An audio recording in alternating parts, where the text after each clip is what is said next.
Time comes. Mwengi Mutuse. Pardon? Thank you, Mr. Speaker, for the opportunity. Yes. Mr. Speaker. Yes, David Ocheng, what is the point of order? I was mentioned advisory by the Honorable Junet. I told him he was out of order, so you are protected.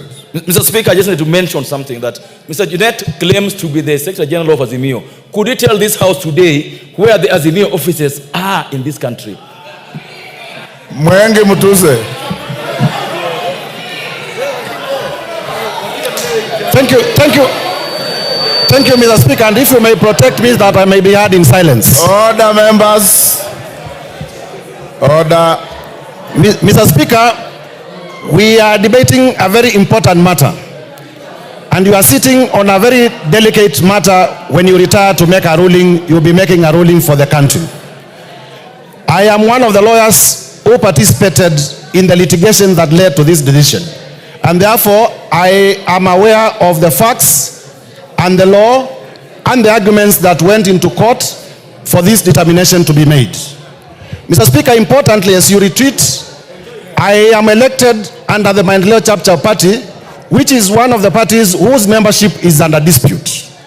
I will be tabling before this House a letter dated 30th January 2024 by the Registrar of Political Parties confirming that Maendeleo Chapter Party is no longer a member of the Azimio One Kenya coalition.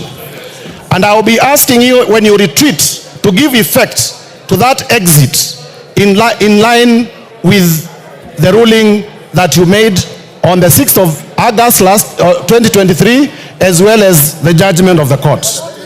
Mr. Speaker, as you retreat also, I will invite you to look at an important doctrine that has been developed by the Supreme Court in the United States, and that has been applied locally. And this is the political question doctrine, or the doctrine of justiciability.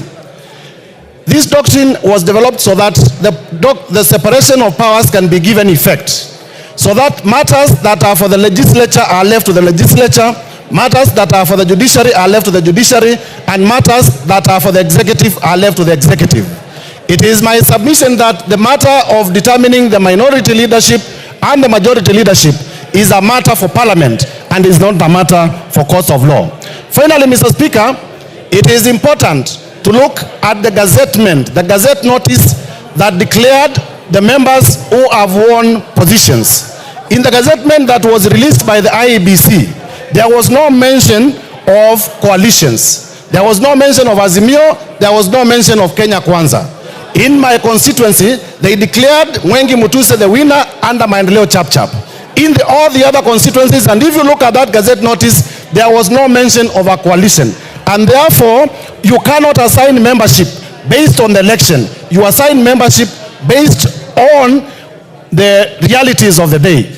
And this is to say that the issue of minority and majority is a moving target and can change anytime. And therefore, I urge you, Mr. Speaker, as I table this letter, to find that the numbers for Maendeleo Chap, we exited Azimio, and therefore, we should be counted on the Kenya Kwanza side.